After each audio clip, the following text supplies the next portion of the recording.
আসসালামু আলাইকুম। আমি জুলেখা দুবাই থেকে বলছি। কে কোথায় থেকে আমাকে দেখছেন জানাবেন।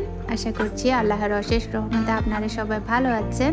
আমি আলহামদুলিল্লাহ ভালো আছি। আমি এই বৃষ্টি দেখেছি কতদিন পর জানেন? 2023-এ বৃষ্টি দেখেছি আর এখন 2025 শেষ 26। তাহলে হিসেব করে দেখুন আমি কত বছর পর বৃষ্টিটা দেখছি। তারপরেও আলহামদুলিল্লাহ বছরের শেষে বা বছরের শুরুতে আমি বৃষ্টিটা দেখলাম, আল্লাহর রহমত। যদিও অন্যান্য জায়গায় কোথাও কোথাও হয়েছে, তবে আমি যেখানে থাকি শারজাতে এখানে একদমই বৃষ্টি হয়নি এই কয়েক বছর। তো এখানে দুবাইয়ে আরব আমিরাতে হচ্ছে ওয়ার্নিং দিয়েছে, মানে সিগন্যাল দিয়েছে বজ্রসহ বৃষ্টিপাতের সম্ভাবনা আছে শুক্রবারের দিন। অনেক দিন পর বৃষ্টি তো দেখলাম, আবার অনেক দিন পর মেহেদি গাছও দেখলাম। এই যে বিশাল বড় মেহেদি গাছ, তো টিচাররা নতুন করে নতুন বিল্লাতে এসেছে, ওখানে অনেক বাগান, লাল শাক, পাট শাক, লাউ শাক অনেক গাছ লাগিয়েছে। তো টমেটো, মরিচ অনেক রকমের গাছ আছে এখানে বাগানে। তো এখানে একটা ছোট্ট মাছও আছে অ্যাকোরিয়ামে। তো এটা নিয়ে আমার ছেলে কিছুক্ষণ খেললো। তো মেহেদি গাছ দেখে আমার মেহেদি তো অনেক শখ, আপনারা জানেন আমি প্রথম থেকে বলেছি। তো আমাদের বাড়িতে আমাদের ছোটোবেলায় একটা বিশাল বড় আমার বাবার বাড়িতে মেহেদি গাছ ছিল, ওটা থেকে আমরা ছোটোবেলা থেকেই মেহেদি লাগাতাম। তো মেহেদি ওখান থেকে পাতা নিয়েছি। আর দেখেন ওয়েদারটা কীরকম সুন্দর, আর মেঘলা বাতাস, আর আজকে আর কালকে তো আরও বেশি। এটা হচ্ছে আর এক সপ্তাহ ধরে দুবাইয়ের পরিবেশ এমনই চলছে, মানে ওয়েদারটা দারুণ লাগতেছে। ঠান্ডা ঠান্ডা, ঠান্ডা খুব একটা বেশি না, কিন্তু মেঘলা আকাশ। আর ছেলেকে নিয়ে ঘরে চলে আসলাম। আর অনেকে কিন্তু মনে করেছে যে পরীক্ষা শেষ একদম শান্তি। আসলে না, পরীক্ষা শেষ শান্তি না, বরঞ্চ মায়েদের কাজ আরও বেড়ে গেছে, কারণ বাচ্চারা সারাদিন ঘরে থাকে। আগে তো স্কুলে ছিল, একটু রিল্যাক্সে থাকা যেত, যেহেতু এখন বাচ্চারা পুরো দিন ঘরে থাকে, তাই মায়েদের কাজ আরও বেড়ে গেছে। ছেলে বাবু হলে তো আরও কথাই নেই। আমার মতো কে কে ছেলে বাবুর মা আছেন জানাবেন কি অবস্থা করে বাসার মধ্যে। আর এই যে শিলপাটাটা দেখছেন, ওই দিন বেড়াতে গিয়েছে, ওখান থেকে এনেছিলাম শিলপাটাটা। তো ভুল করেছি, আর একটু বড় আনা উচিত ছিল। তো নেক্সট টাইম গেলে আর একটু বড় আনবো। তো পাটাটা এনে আমার কিন্তু কাজেই লেগেছে। তো মেহেদি, শিলপাটা আর ওয়েদার, এই তিনটা দেখে আমার খুব ভালো লাগছে আসলে।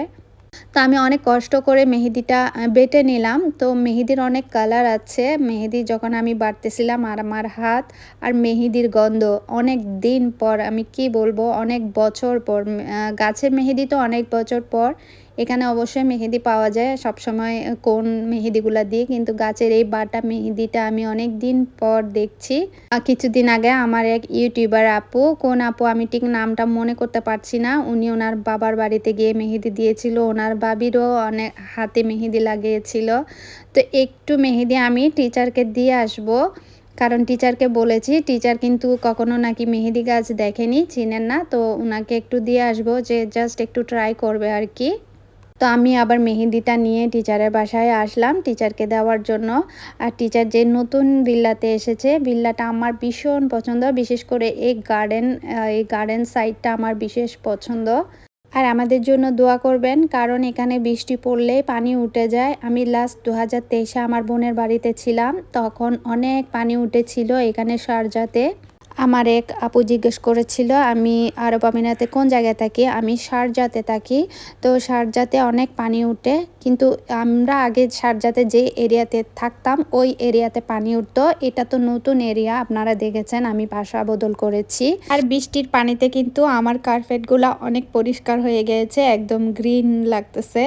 তো রাতের দিকে রান্না করতেছি। এই ডালের উপরের ফেনাগুলা আমরা যখন সেদ্ধ করব, এখানে ফেনা বের হয়, এই ফেনাগুলো উপর থেকে নিয়ে ফেলে দিবেন।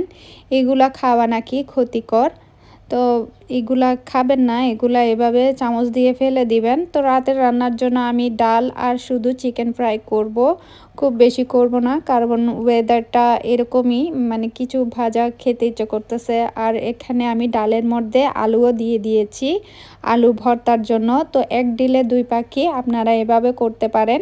তো প্রেসার কুকারও দিতে পারেন, আমার প্রেসার কুকারটা নেই তাই।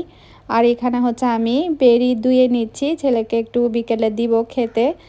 আর এখন সিজনের ফলটা খাওয়াই উচিত। তো এই বেরি ফলটা যখন সিজন চলে যায় তখন একটু দাম বেড়ে যায়, আর শীত আসলেই বেরি, স্ট্রবেরি এগুলা অনেক বেশি পরিমাণে পাওয়া যায়, দামেও কম। আর সাশ্রয়ী যদি হতে চান সিজনের ফল সিজনেই খেয়ে নেবেন, আর সিজনের ফল সিজনে খাওয়াই ভালো।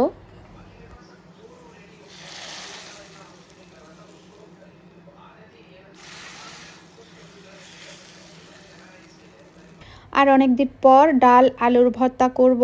আমার কিন্তু ডাল আর আলুর ভর্তা করতে খুব বিরক্ত লাগে, আমার খুব ঝামেলা মনে হয় এই ডাল আলু ভর্তা আর ডিম ভাজা এগুলা, কিন্তু আমার হাজব্যান্ডের খুব পছন্দ, কিন্তু আমার এগুলো করতে বিরক্ত লাগে কেন জানি না। আমার ডাল আলু ভর্তা বানাতে খুবই বিরক্ত লাগে, আর আমার আপুরা এত সুন্দর সুন্দর ভর্তা দিয়ে প্রতিদিন ভাত খান, আমার তো খুব লোভ লাগে। আমি কিন্তু ভর্তা পছন্দ করি, কিন্তু বানাতে আমার খুব বিরক্ত লাগে, অনেক ঝামেলা মনে হয়। মাছ মাংস তো ধুয়ে রান্না করা যায়, কিন্তু ভর্তাতে অনেক প্রসেসিং। তো এখানে দেখতে পাচ্ছেন আমার ছেলে কি করেছে। ছেলে বাবু বলে কথা, মেয়ে বাবুরাও করে, চুল কেটে ফেলেছে আমি যখন রান্না করতেছিলাম তখন। আর ওর বাবা আসার সময় আইসক্রিম এনেছিল, ভেবেছিলাম একটু ভিডিও করব, ছেলে হাত থেকে ছো মেরে নিয়ে গিয়েছে। তো এটা হচ্ছে ছেলে খাবে, এই ফ্লেভারটা আমি একটু টেস্ট করেছি। আর এটা হচ্ছে অরেঞ্জ ফ্লেভার, এটা আমার অনেক পছন্দ, অরেঞ্জ আর লেমন। তো এই যে দেখেন যাদের ছেলে বাবু আছে, তো ঘরের মধ্যে থাকলে কিছু না কিছু নিয়ে ব্যস্ত থাকবে, এরকম অত্যাচার করতে থাকে রাত দিন। কার কার ছেলে এরকম করে আমার তো জানা নেই, আমার ছেলে কিন্তু এগুলো করে। আর আমার মনে হয় এদেরকে এদের মতো ছেড়ে দেওয়াই ভালো, প্রেশার না নিয়ে। আজকের মতো এখানেই, আল্লাহ হাফেজ।